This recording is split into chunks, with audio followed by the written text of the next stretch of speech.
Happy New Year's! Time for a new adventure! Welcome back to the Mountain to Sea Trail, a trail that is 1,175 miles long and cuts across North Carolina. At this point, I've already hiked from the western terminus at Clingman Stone to Smithfield, which is southeast of Raleigh, and I am picking back up in Havelock, North Carolina, and heading towards the coast. Good morning! I didn't know the MST had shelters. Just stayed in one because I love shelters. And it's a little view of the Neuse River. I got here after dark and I got up before dark. But the sun has finally risen so I can actually see around me. I skipped the section from Smithfield to Havelock because, well, there's two possible routes. The main route is to walk a whole lot of roads. Otherwise, you can float in the Neuse River. I would prefer to float the Neuse River, but not in January. So, coming, hopefully this summer, I should be kayaking down the Neuse River.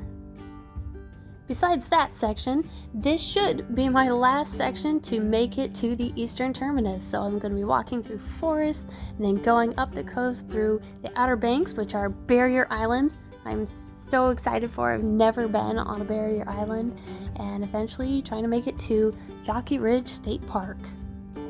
This section of the trail started out in a beautiful coastal forest going over lots of boardwalks.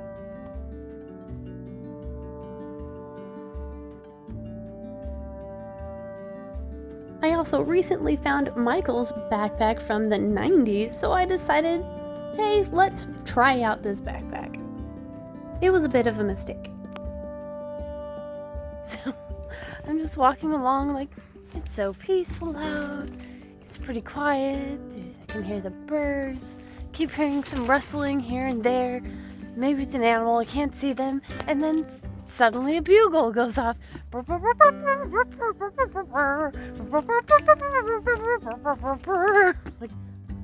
am I near a military training site or something? Like, I just was not expecting it. It just made me stop and laugh.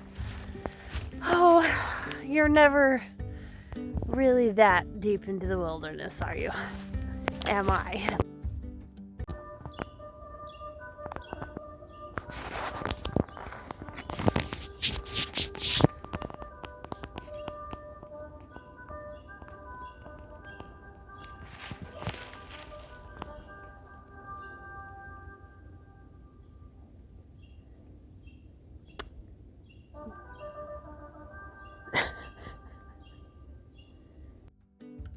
Over the years, I've learned that I really don't like backpacking in the mountains in January, so going to the coast seemed perfect. It was supposed to get cold, but not below freezing, and then maybe one day of rain, but the whole rest of the week was supposed to have beautiful weather. I was excited.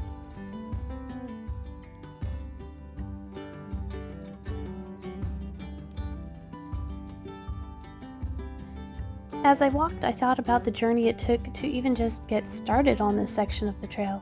I took both a train and a bus and had some very interesting encounters at the bus station.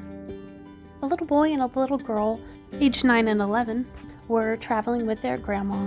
The little girl looked at me, made a heart with her hands, and declared that she loved me. I wasn't quite sure what to do. They both came over and sat next to me and started asking me if I was mommy or grandma. I settled for auntie. Yes, that sounds safe, since they wouldn't take no for an answer. The little boy proceeded to stare into his lap and start mumbling over and over again, "We don't have parents. We're here all alone. We don't have parents. We're all by ourselves." Like, I know you're with your grandma. Please don't do this to me. Grandma tried calling the little boy back, but she's my new best friend. The little girl came back, "Mommy?" Her brother chimes in, "Why don't you ask Mommy for a hug?" I don't think you should hug a stranger. He went on to making snow angels in the dirt and grime of the floor before deciding to get his tablet and take about 1,500 pictures and videos of me. Finally, the grandma asked if I could watch their stuff while they went to the store. Okay, I'm not fully sure I've done this, but there's a plant right here in my pants, so let's do a reveal.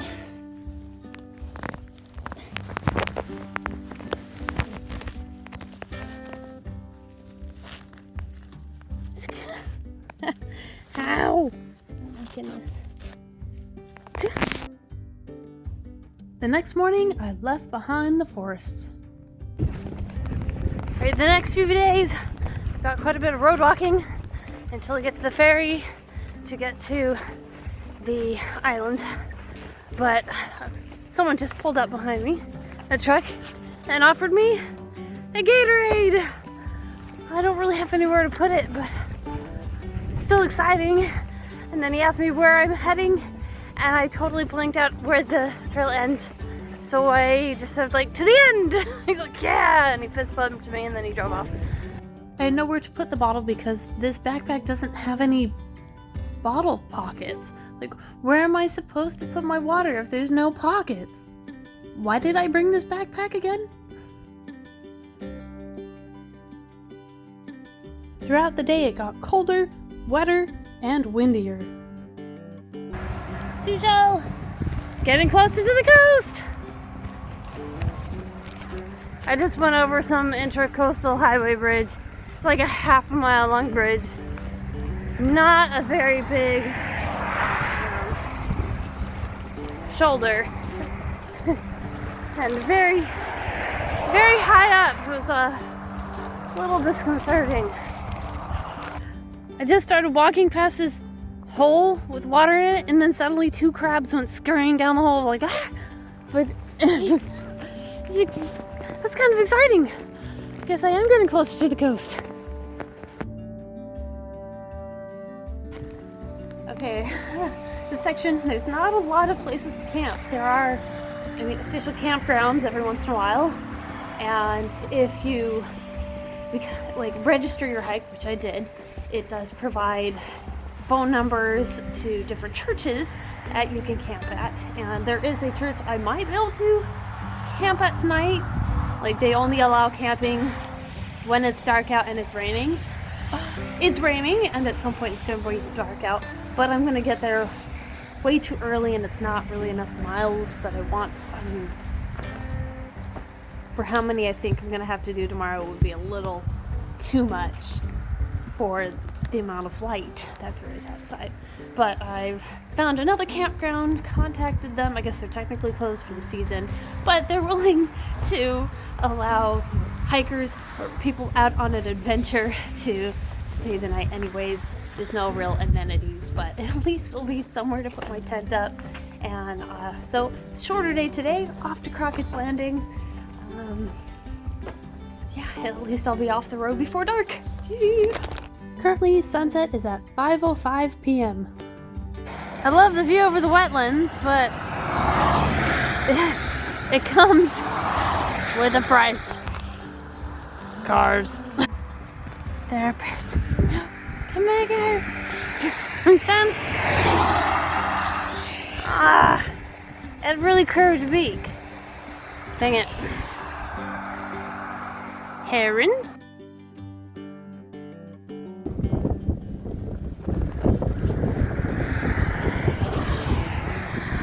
Sorry, I don't want to get on my gimbal.